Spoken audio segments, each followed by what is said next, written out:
हितोपदेश की कहानी। धोबी का कुत्ता घर का न घाट का।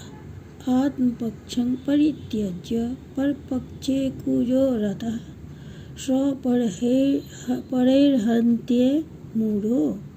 अपने पक्ष को छोड़ जो दूसरे दल का हित सोचे उसे दूसरे दल के लोग भी मार देते हैं। एक दिन कुरवर नाम का गीदड़ गांव की ओर निकल पड़ा। रात का समय था और 30 पर अमावस्या का अंधकार कुछ दिखाई न पड़ रहा था। चलते चलते वह किसी धोबी के नील भरे बर्तन में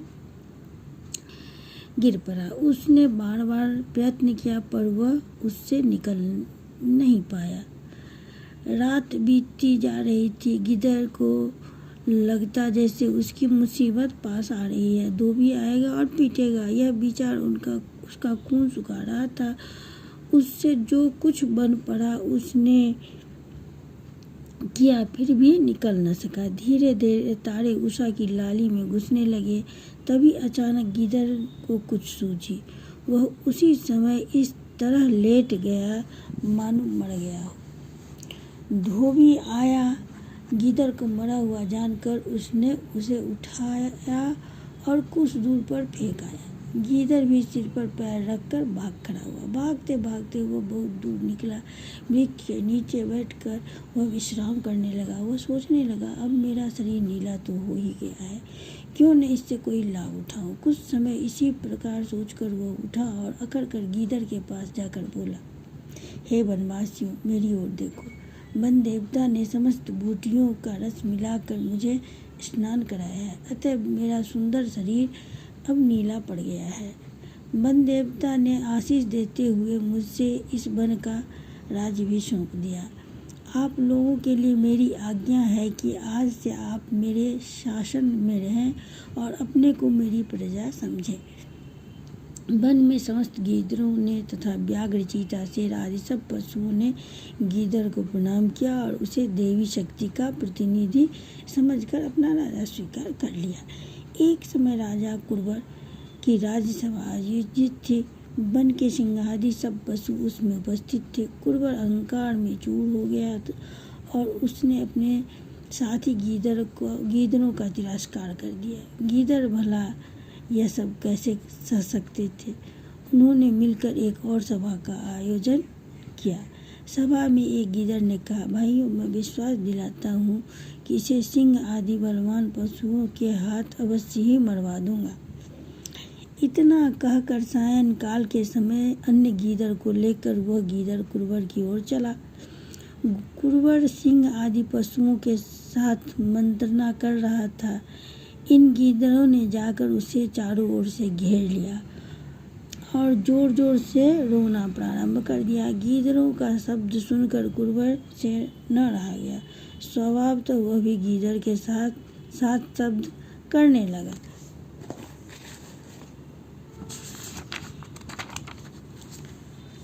कुरवर का स्वर सुनते ही सिंह आदि पशुओं को भी यह पता चल गया कि यह साधारण गिद्ध है, अतः उन्होंने चिढ़कर उसे मार डाला। मंत्री बोला, इसलिए मैं कहता हूँ कि अपना पक्ष छोड़कर आए हुए व्यक्ति का क्या विश्वास। राजा, फिर भी दूर से आए हुए अतिथि का स्वागत तो करना ही चाहिए। इसे अपने साथ रखना है अथवा नहीं, इस विषय पर बाद में विचार किया जाएगा। सारस ने आकर सूचना दी, महाराज, दुर्ग भली भांति तैयार हो गया है। राजा तो तोते को हमारे सामने उपस्थित किया जाए। राजदूत तोता दरबार में लाया गया। उसे हिरण्यगर्भ के आसन से दूर ही आसन दिया गया। वह उसने अपने आसन पर अकड़ कर बैठ गया। दूत ने हिरण्यगर्भ जम्बूद्वीप से, महाराजाधिराज श्री चित्तवर्ण, तुम्हें आज्ञा देते हैं कि यदि तुम जीवित रहना चाहते हो तो शीघ्र ही जम्बूद्वीप जाकर हमारे चरणों में शीश झुकाओ। यदि तुम ऐसा नहीं कर सकते तो शीघ्र ही कर्पूर द्वीप को छोड़कर कहीं और चले जाओ, क्योंकि कर्पूर द्वीप भी जम्बूद्वीप के शासन के अंतर्गत है। दूत के वचन सुनते ही हिरण्यगर्भ के क्रोध की सीमा न रही। वह क्रोध में भरकर बोले, है कोई जो इस दुष्ट की गर्दन पकड़कर इसे सभा भवन से बाहर निकाल दे।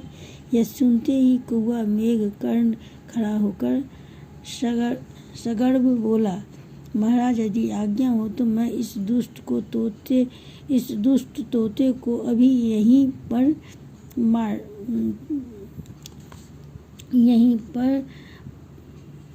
डालूं।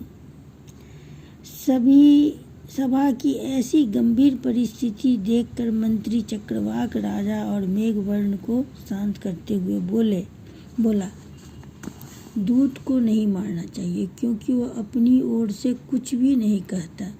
वह जो कुछ भी कहता है राजा के वचन ही कहता है। फिर इसका तो कार्य भी यही है।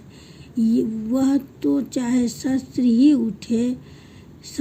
उठे हुए हो कभी भी असत्य नहीं बोलेगा। इस प्रकार चक्रवाक ने राजा और कौवे को समझाया। दोनों के शांत होने पर राजदूत तोते को प्रसन्न करके वापस जम्बूद्वीप भेज दिया गया। चित्रवर्ण ने तोते से पूछा, दूत, कर्पूर द्वीप कैसा देश है?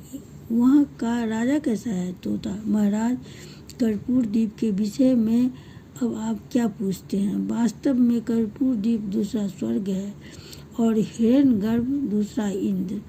अब आप शीघ्र युद्ध की तैयारी करें और कर्पूर द्वीप को अपनी राजधानी बनाएं। चित्रवर्ण ने अपने सेनापति को सेना सुसज्जित करने की आज्ञा दी और कोषाध्यक्ष को आज्ञा दी कि बहुत सा कोष एकत्र करे जो कि युद्ध के साथ साथ चलेगा, जिससे कि समय समय पर सेना को पुरस्कार आदि देकर प्रसन्न किया जा सके। क्योंकि कहा है, नो नरस्य नरो दासो दासस्तर्थस्य भूपते।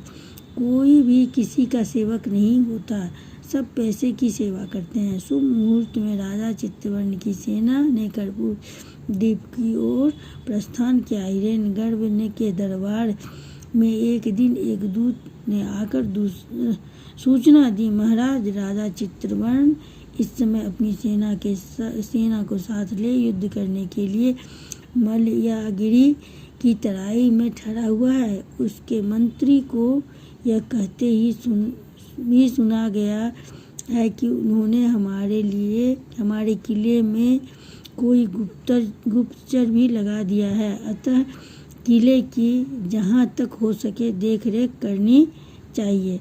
मंत्री, महाराज का यह गुप्तचर कौवा ही हो सकता है।